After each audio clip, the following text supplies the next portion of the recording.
Okay, so we're going to quickly recap our 2 points for our argument that we laid out for you in our previous video during our introduction. Our first point for our argument of the con side of ghost blogging is exploring whether or not someone can write about something that they don't agree with and relating that to ethics. So, for example, is that an ethical decision, thought, or practice? And then our second point is what is a speaker or author is not identified, which poses major issues with this form of writing and reporting. So jumping right into it for our first point on the side of the argument is ghost blogging is a unique tactic in that it allows organizations to publish content and not disclose the author of the content, which has triggered both positive and negative responses. For instance, in the ethical practice of social media and public relations, authors Distasso and Bortree noted most case studies regarding unethical practices online involve covering up information, which was cited by Martin and Smith in 2008. And there are concerns that not revealing that a ghost blog or that a blog is ghost written could be perceived as deceptive, especially if audiences do not expect ghost blogging to occur. So this notation supports the argument that ghost blogging can lead to unethical practices, especially due to the fact that imperative information is undisclosed.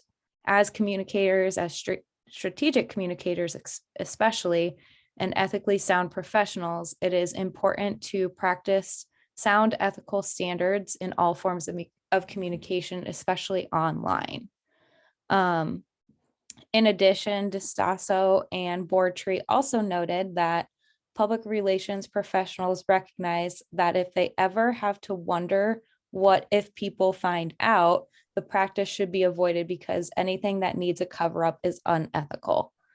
So although ghost blogging is not a practice meant to cover up information, it is a practice that raises important ethical concerns in the public relations and strategic communications industry. As public relations professionals, it is utterly important to remain transparent and honest in all forms of communication, and ghost blogging challenges those ethical standards. So a good example or a metaphor for this, we're going to reference one of our peers. Joe, we're going to utilize your professional role for this example. So say Joe is tasked with writing a speech or announcement for a Penn State administration individual and delivers on that request. So think to yourself, how might the public or university respond if they were to learn Joe wrote the content and not the person delivering the speech or announcement? It goes and begs the question of whether or not the material written is truly authentic of the person delivering the speech or announcement. This kind of helps us see how ghost blogging leads to unethical practices and can be viewed as deception. Some may feel failed by the fact that Joe wrote the content, but Susie delivered the speech. Or in retrospect, maybe some feel that Joe was deceived in that someone else delivered his work.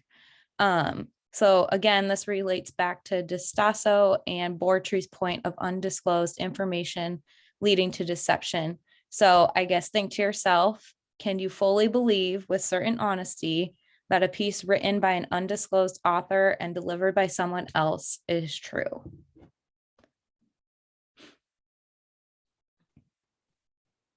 Okay, so now on to our second point.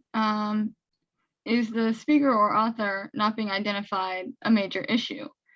So in the same journal article by Distasso and Bortree, an argument against ghost blogging is that ghost blogging is used in social media, which was created to build relationships.